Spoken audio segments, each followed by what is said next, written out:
Scars that run deep. 40 years on, the community's still affected by the bloodiest battle of the miners' strike.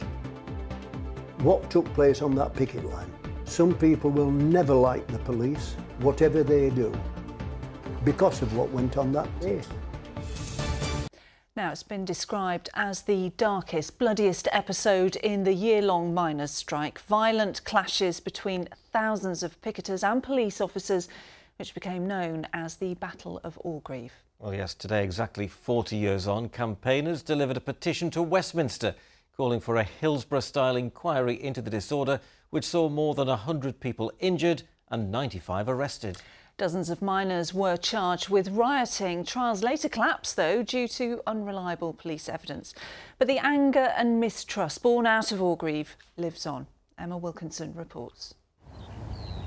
Today, there are few signs of the significance of this place. New homes are built on ground where 40 years ago lives were forever changed. It was a frightening time. I try not to think about it now.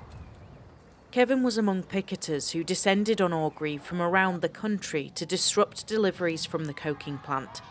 They were met by thousands of police officers.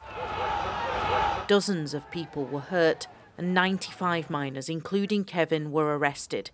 He's carried a deep-seated feeling of injustice ever since. The policeman stopped me and said, "Will you give us a hand with it to move these stones?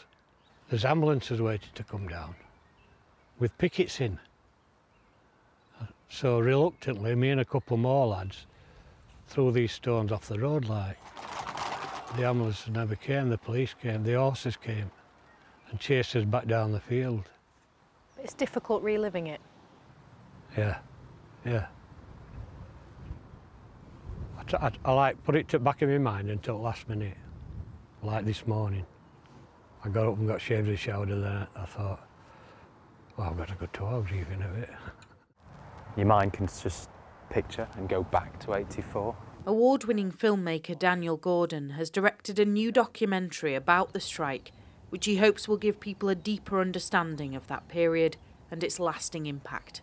I thought I knew about the strike, and I thought I knew about the effects that it had, and I thought I knew about Orgreave, and the more I got into it, the more I realised just how little I knew. We arrived busloads from all areas. The line that gets me every time is that they march back to work after a year, there's no deal, and one of the guys said, you know, I stuck my chest out and held my head high, but I was dead inside.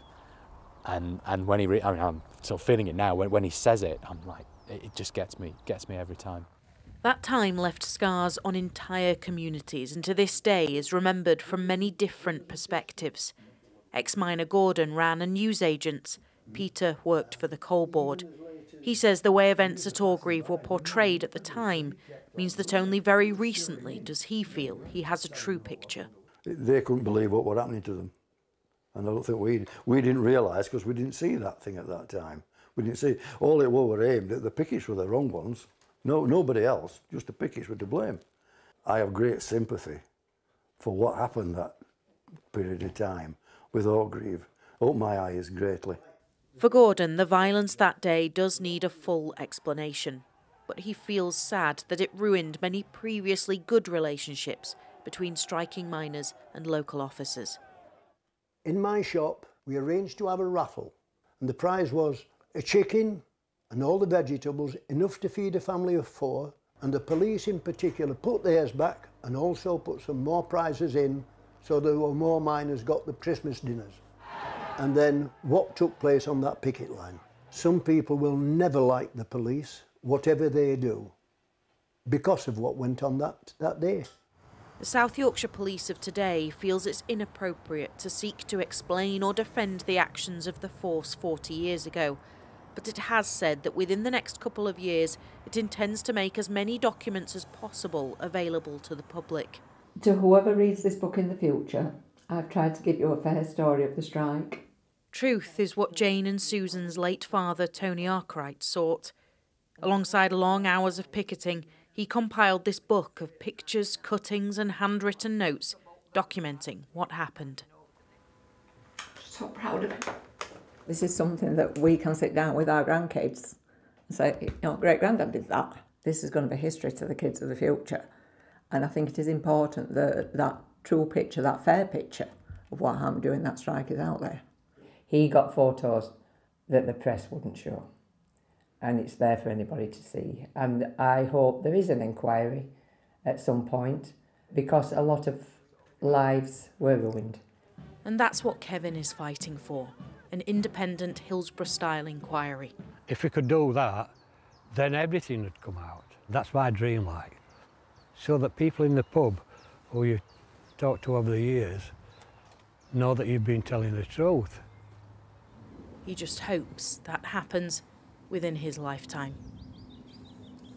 Emma Wilkinson reporting there on the anniversary of the Battle of Orgreave. Hard to believe it's 40 years ago.